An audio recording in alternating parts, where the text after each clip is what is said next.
This is 40 Riverside Boulevard. It's currently under construction. It will soon be a sleek luxury housing complex towering pre-war brownstones on the Upper West Side's quiet streets. The building boasts many amenities, including stunning views of the Hudson. And for just $850 a month, you too can call 40 Riverside your home and borrow a cup of sugar from New York's upper crust. The catch? You must enter through a separate door, and you will not have access to certain amenities. Office of Councilmember Helen Rosenthal. Amit Tagani is the legislative director for Helen Rosenthal, the city council member who represents the Upper West Side. He says 40 Riverside is one of several new complexes that found a loophole in zoning code changes that allow developers to claim tax breaks if their blueprints include affordable housing segments. We have this option for a building segment, we pursue it, and because the building code says we have to, we are going to build this other door. Tagani has been helping Councilmember Rosenthal contest separate entrances. In August, the city approved another luxury complex located at 1 West End Avenue. Its affordable segment will exist in a separate building entirely and will be called 10 Freedom Place. Tagani says so-called poor doors constitute housing segregation.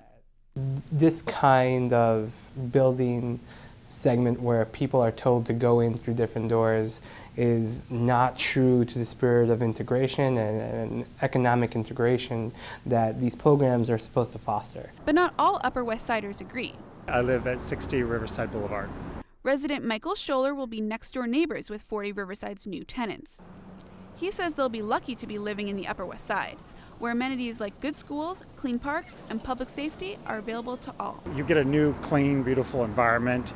You get to live in a super safe area. We would live in an area where people are respectful of their neighbors. It's dog friendly. Things just generally a neighborhood that just feels nice to live in. So I think that would be a good deal. Roommates Mac Jones and Kylie Sire thought $2,500 a month was a good deal when they signed the lease on their subsidized studio apartment in Williamsburg. They live in the affordable segment of The Edge. Its luxury waterfront condos are located across the street. Sire says since she pays less, she expects less.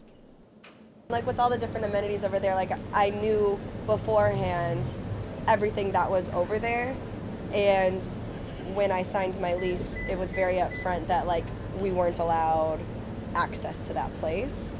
So I mean, I signed knowing, but when my rent is a third, it's just, I don't know, it's not that big of a deal to me. Back in the Upper West Side, Tagani and Councilmember Rosenthal are negotiating with builders reluctant to allow all their tenants to pass through one common door and have access to the same amenities.